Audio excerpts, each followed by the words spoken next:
इस कहानी की शुरुआत लून नाम के एक जंगल से होती है, जहाँ हम एक एलिफेंट को देख पाते हैं जिसका नाम हाटन है, जो उसी जंगल में बेफिक्र होकर रहा करता था और वहाँ के दूसरे एनिमल्स के बच्चों के साथ खूब मस्ती किया करता था। एक दिन जब हाटन तालाब में नहा रहा होता है तो उसके कानों में किसी तरह की आवाज सुनाई देती है। वो उस आवाज को इग्नोर कर देता है क्योंकि उसे लगता है कि शायद उसके कान में पानी चला गया है। इसके बाद हम उस जंगल की हेड कंगारू को देख पाते हैं, जो वहाँ मौजूद सारे एनिमल्स को कंट्रोल करके रखा करती थी और वह हाटन को नफरत करती थी क्योंकि उसे लगता है कि हाटन जंगल में रहने वाले एनिमल्स के बच्चों को बिगाड़ रहा है, क्योंकि सारे एनिमल्स के बच्चे उसी के साथ रहा करते थे और यह बात कंगारू को बिल्कुल पसंद नहीं थी और यही कारण था कि वह हाटन को बिल्कुल भी पसंद नहीं करती थी। वो अपने कुछ साथी एनिमल्स को भी हाटन के खिलाफ भड़का देती है ताकि वह लोग भी अपने बच्चों को हाटन से दूर रखे। तभी हाटन को उसी तरह की आवाज एक बार फिर से आती है और उसे एक छोटे से पार्टिकल यानी एक छोटे से कण पर किसी के होने का एहसास होता है। हाटन उस पार्टिकल को पकड़ने के लिए इधर उधर भागने लगता है, लेकिन पार्टिकल इतना छोटा था कि वह उसकी सूंड पर भी नहीं ठहर पाता।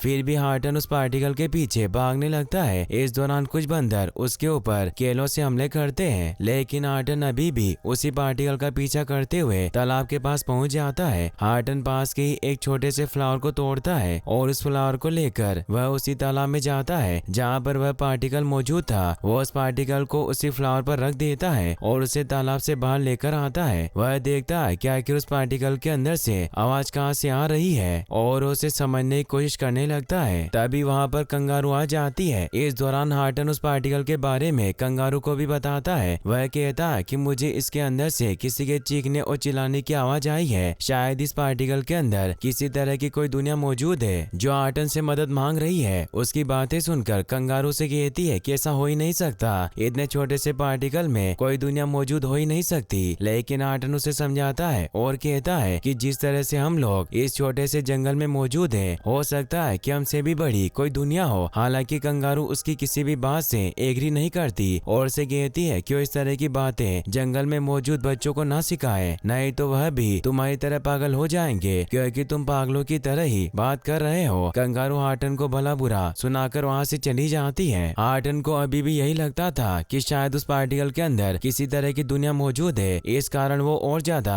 क्यूरियस होने लगता है और वह उस पार्टिकल पर मौजूद लोगों से बातें करने की कोशिश करता है और इस दौरान वो जोर से चिल्लाता है और उसकी आवाज उसी पार्टिकल पर बसे होविल नाम के एक शहर पर पहुंचती है और हम देख पाते हैं कि सच में उस पार्टिकल पर एक दुनिया मौजूद है और वहाँ के लोगों को नहीं पता था कि उनकी पूरी दुनिया एक छोटे से फूल पर टिकी हुई है और वह लोग बेफिक्र होकर अपनी अपनी जिंदगी को जी रहे होते हैं। इसके बाद हम उसी शहर के मेयर को देख पाते हैं जिसका नाम नेड है। नेड अपने बीवी बच्चों के साथ रहा करता था। नेड के 97 बच्चे थे जिनमें सिर्फ एक ही लड़का था और यही कारण था कि नेड अपनी फैमिली को टाइम नहीं दे पाता था क्योंकि उसके बहुत सारे बच्चे थे। इस कारण वो टाइम को मैनेज करने के लिए सभी बच्चों को कुछ कुछ सेकंड का वक्त देता था ताकि उन लोगों से उनकी समस्याएं सुन सके और उनके साथ टाइम स्पेंड कर सके। इसके बाद हम नेड के बेटे जोजो को देखते हैं जिसके ऊपर उसका फादर नेड आने वाले समय की जिम्मेदारियां डाल रहा था। नेड उसे बताता है कि तुम्हें अब आगे इस शहर का मेयर बनना है और तुम्हें इस चीज के लिए तैयार रहना होगा। लेकिन यहाँ हमें पता चलता है कि जोजो को शहर के मेयर बनने में कोई दिलचस्पी नहीं है क्योंकि वह तो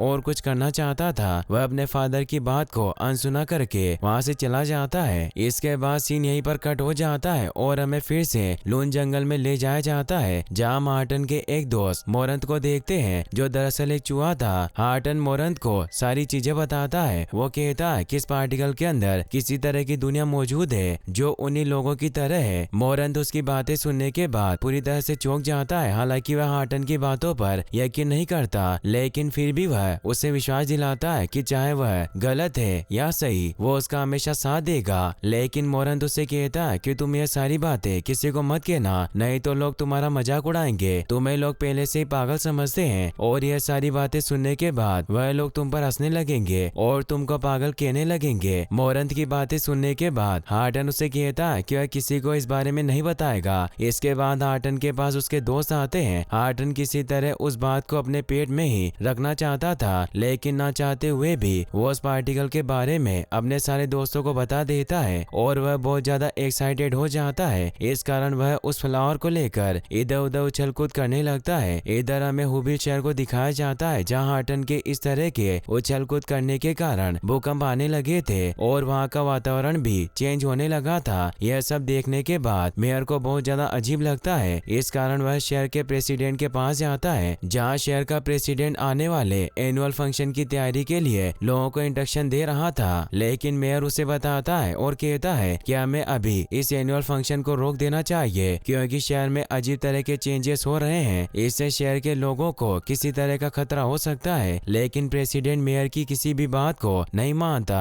वह कहता है कि तुम्हें इन सब चीजों में नहीं पड़ना चाहिए, तुम्हें तो सिर्फ एनुअल फंक्शन की तैयारी में लग जाना चाहिए। प्रेसिडेंट बताता है कि वह किसी भी तरह इस एनुअल फंक्शन को कराकर रहेगा। अब निराश होकर मेयर वहाँ से चला जाता है। अपने घर पहुँचने पर मेयर प्रेसिडेंट की बातों से बहुत ज्यादा दुखी था। इस कारण उसे प्रेसिडेंट पर बहुत ज्यादा गुस्सा आता है। वह उसके घर पर लगी हुई प्रेसिडेंट की तस्वीर पर स्टेपलर फेंक के मारता है, जो तस्वीर से टकराकर वापस उसी को लग जाती है, जिससे वह जोर से चीखने लगता है और उसके चीखने की आवाज हार्टन तक भी पहुंच जाती है। इस कारण हार्टन उससे बात करने की कोशिश करता है। इस बार हार्टन की आवाज मेयर को भी सुनाई देती है। वह इधर उधर देखने लगता है कि आखिर ये आवाज कहाँ से आ रही है। वह पास में ही रखे एक स्पीकर को अपने हाथों में लिए बालकनी तक आता है, जहाँ उसे एक पाइप के अंदर से हार्टन की वॉइस सुनाई देती है। इस कारण वह उस स्पीकर को उसी पाइप में जोड़ देता है, जिसके बाद वह हार्टन को अच्छे से सुन पा रहा था। हार्टन मेयर को सारी बातें बताता है। वह बताता है कि किस तरह से उन लोगों की दुनिया एक फूल के ऊपर टिकी हुई है। लेकिन मेयर को हार्टन की किसी भी बातों पर यकीन नहीं होता। उसे लगता है कि शायद कोई उसके साथ मजाक कर रहा है। हार्टन उसे यकीन दिलाने के लिए पूरे हुबी शहर को अंधेरे में कर देता है और वहाँ का एटमॉस्फेयर फिलिकर होने लगता है, जिस कारण मेयर को अब हार्टन की बातों पर यकीन होने लगता है। इस कारण वह घबराकर शहर की एक लैब में जाता है, जहाँ में एक साइंटिस्ट को दिखाया जाता है। मेयर उसे पूछता है और कहता है कि क्या अगर कोई दुनिया किसी एक छोटे से फूल पर टिकी हो तो हम इस बारे में कैसे पता लगा सकते हैं कि वह दुनिया सच में ही किसी एक फूल पर टिकी है। तो वह साइंटिस्ट मेयर को बताती है और कहती है कि अगर इस तरह की चीज हमारी दुनिया के साथ होगी तो हमारे पूरे शहर का वातावरण एकदम से चेंज होने लगेगा और कई तरह की चीजें हमारे शहर में होने लगेगी, जैसे भूकंप और तरह तरह की तबाही हमें देखने को मिलेगी। और अगर वह शहर सच में ही फूल पर टिका हुआ है और अगर उसे किसी सुरक्षित जगह नहीं ले जाया जाता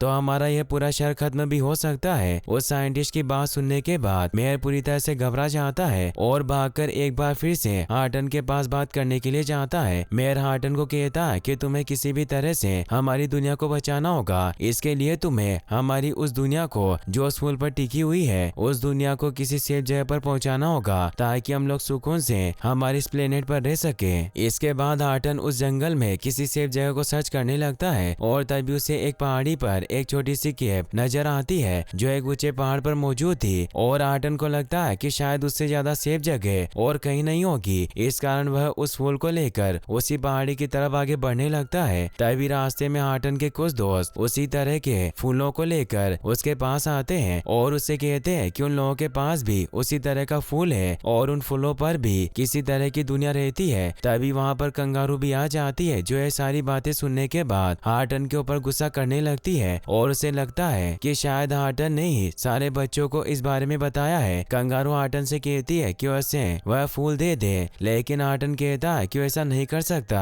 क्योंकि उस फूल पर एक दुनिया रहती है जिसे वह किसी सेफ जगह छोड़ने के लिए जाएगा। वहाँ पर कुछ मंकी ग्रुप के मंकी भी थे जो कंगारू का सपोर्ट कर रहे थे। इस कारण वो हाथी को पकड़ने के लिए उसके पीछे पड़ जाते हैं। हार्टन वहाँ से भागने लगता है। हार्टन बहुत भागते हुए उसी पहाड़ी की तरफ आगे बढ़ने लगता है, लेकिन रास्ते में उसे एक बहुत ही कमजोर पुल नजर आता है और हार्टन को उस पहाड़ी तक पहुँचने के लिए उसी पुल से गुजरना था, लेकिन वह पुल बहुत ही ज्यादा कमजोर था। इस कारण हार्टन को भी बहुत डर लग रहा था, लेकिन वह किसी भी तरह उस पार्टिकल को उस पहाड़ी पर ले जाने की जिद लिए बैठा था। इस कारण वो उस कमजोर पुल से ही आगे बढ़ता है, लेकिन कुछ ही दूर चलने पर वह पुल टूटने लगता है कि तभी हार्टन उस पुल पर बैलेंस बनाने की कोशिश करता है और इस दौरान हम हुबी शहर को देख पाते हैं, जो हार्टन के डगमगाने के कारण अस्त व्यस्त होने लगा है क्योंकि वहाँ पर अब भूकंप आने लगे थे। वहाँ के लोग बड़े हैरान होने लगते हैं कि उन लोगों के शहर में क्या हो रहा है। हार्टन भी अब उस पुल को पार कर लेता है और पहाड़ी की तरफ आगे बढ़ने लगता है। अब रात होने पर मेयर एक बार फिर से हार्टन से बात करता है और उसे पूछता है कि क्या उसकी दुनिया को लेकर किसी सेफ जगह पहुंच गया है। तो हार्टन उसे बताता है कि अभी तो वह नहीं पहुंचा है, लेकिन जल्द ही वह उस पार्टिकल को लेकर उस उसे एक सेफ जगह पहुंचाएगा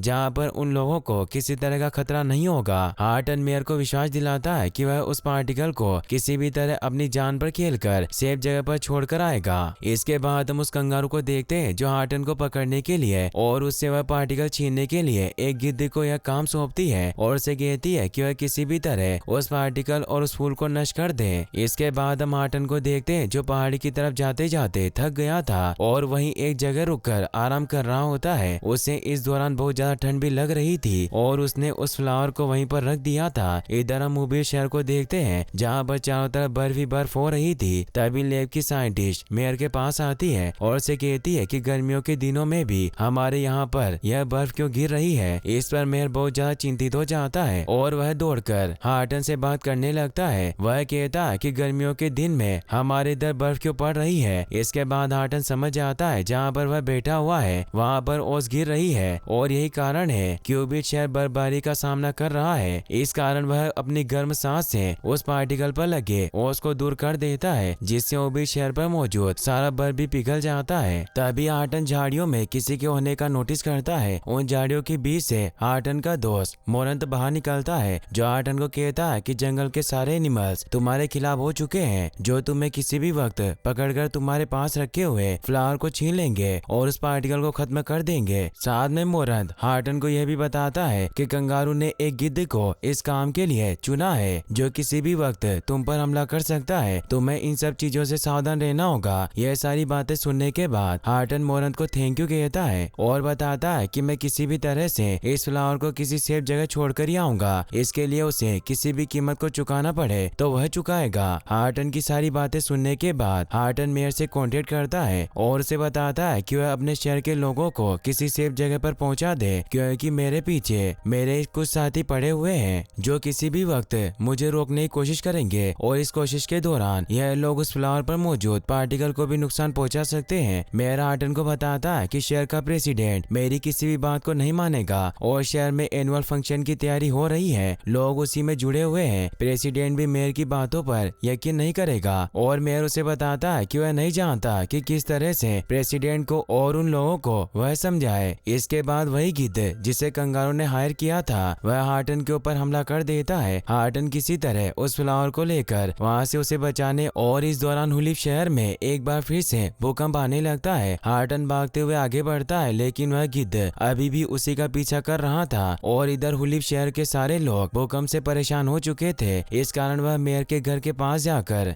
जमा हो जाते हैं। इधर हार्टन भी मेयर से पूछता है कि क्या वह सारे लोग ठीक है। हार्टन मेयर को बताता है कि उन लोगों का शहर खतरे में है क्योंकि उसके पीछे एक गिद्ध पड़ा हुआ है जो किसी भी तरह उस पार्टिकल को से छीन कर नष्ट करना चाहता है। हार्टन मेयर से कहता है कि वह किसी भी तरह अपने लोगों को समझाए और किसी सेफ जगह जाकर छिपने को कहे ताकि उन लोगों की जान बच सके। इसके बाद मेयर वहां मौजूद सारे लोगों को बताता है कि वह पूरे शहर में रेड अलर्ट घोषित कर रहा है लेकिन वहीं पर मौजूद प्रेसिडेंट सारे लोगों को बताता है कि वह किसी भी बात की फिक्र न करें और वह अपना यह एनुअल फंक्शन अच्छे से एंजॉय करें। प्रेसिडेंट की बातें सुनकर वहां मौजूद सारे लोग एक बार फिर से खुश हो जाते हैं क्योंकि उन्हें प्रेसिडेंट के ऊपर बहुत भरोसा था और अब वह लोग मेयर के खिलाफ भी हो चुके थे। इसके बाद मेयर वहाँ के लोगों को बहुत ही समझाने की कोशिश करता है। वो उन्हें बताता है कि किसी तरह का खतरा उनके ऊपर मंडरा रहा है लेकिन वहाँ के लोग उसके ऊपर यकीन नहीं करते। इस कारण मेयर हार्टन से ही कॉन्टेक्ट करता है और उसे बताता है कि वही वहाँ के लोगों को समझाए कि वह किस तरह के खतरे को नजरअंदाज कर रहे हैं। हार्टन भी मेयर की बात को सुनकर होलिप शहर के लोगों को समझाने की कोशिश करता है लेकिन इससे पहले ही वहाँ गिद्ध आकर वह फ्लोर अपने साथ लेकर वहाँ से उड़ जाता है। इस कारण होलिप शहर में एक बार फिर से भूकंप आने लगता है और तेज हवाएं चलने लगती है लेकिन प्रेसिडेंट को अभी भी यह सारी चीजें नॉर्मली लग रही थी। इस कारण वो लोगों को एक बार फिर से एनुअल फंक्शन कंटिन्यू करने के लिए कह देता है। इधर हम उसी गिद्ध को देखते हैं जो उस फ्लावर को लेकर वहाँ से भाग रहा होता है लेकिन हार्टन भी उसका पीछा कर रहा था। किसी तरह हार्टन उस गिद्ध के पास पहुँच जाता है लेकिन हार्टन उस गिद्ध से उस फ्लावर को छुड़ा पाए उससे पहले ही वो गिद्ध उस फ्लावर को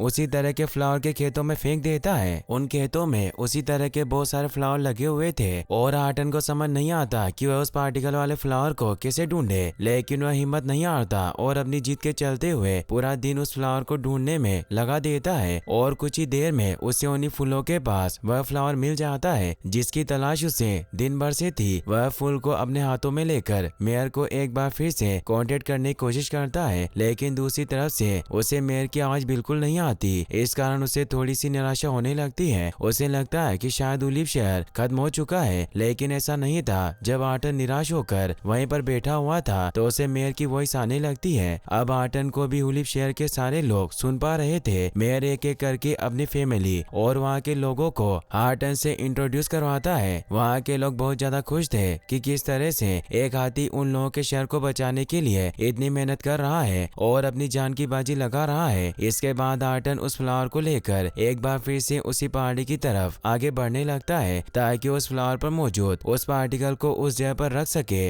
इस बात की जानकारी अब कंगारू को भी हो चुकी थी कि आर्टन के पास अभी भी वो फ्लावर मौजूद है। इस कारण वह जंगल के सारे एनिमल्स को इकट्ठा करती है और उन लोगों को भड़काने लगती है। वह कहती है कि आर्टन के कारण हमारा ये सारा जंगल खतरे में है, क्योंकि उसी के कारण हमारी आने वाली पीढ़ियां बहुत ही नासमझ होगी जैसा कि आर्टन है, क्योंकि उसी के कारण जंगल के बच्चे बिल्कुल ही बेवकूफ होते जा रहे हैं और इस सब का कारण हार्टन ही है। हमें किसी भी तरह हार्टन को रोकना होगा, क्योंकि अभी भी बेवकूफी भरी चीजें कर रहा है। वहाँ मौजूद सारे एनिमल्स अब हार्टन को लेकर बहुत ही ज्यादा गुस्से में थे। इस कारण वह हार्टन को पकड़ने के लिए उसकी तरफ आगे बढ़ने लगते हैं। हार्टन पहाड़ी की तरफ आगे बढ़ता है तो उसे रास्ते में बहुत सारे जानवर मिलते हैं जो उसी को पकड़ने के लिए कंगारू के भड़कावे पर वहाँ पहुँच गए थे। कंगारू हार्टन को कहती है कि वह उस फूल को उनके हवाले कर दे, नहीं तो लोग उसे एक पिंजरे में कैद कर देंगे। वहाँ पर हम एक पिंजरे को भी देख पाते हैं जो कंगारू हार्टन को पकड़ने के लिए लाई थी, लेकिन हार्टन उसे कहता है कि इस फ्लावर पर मौजूद पार्टिकल में एक दुनिया बसती है जो बहुत ही छोटी दुनिया है और वह उस दुनिया को किसी भी तरह से नष्ट नहीं होने देना चाहता। इस कारण कंगारू गुस्सा होकर हार्टन को उसी पिंजरे में कैद करने का कह देती है। यह सारी बातें ओलिव शहर पर मौजूद वहाँ के लोग और मेयर भी सुन पा रहे थे। इस कारण वो किसी तरह से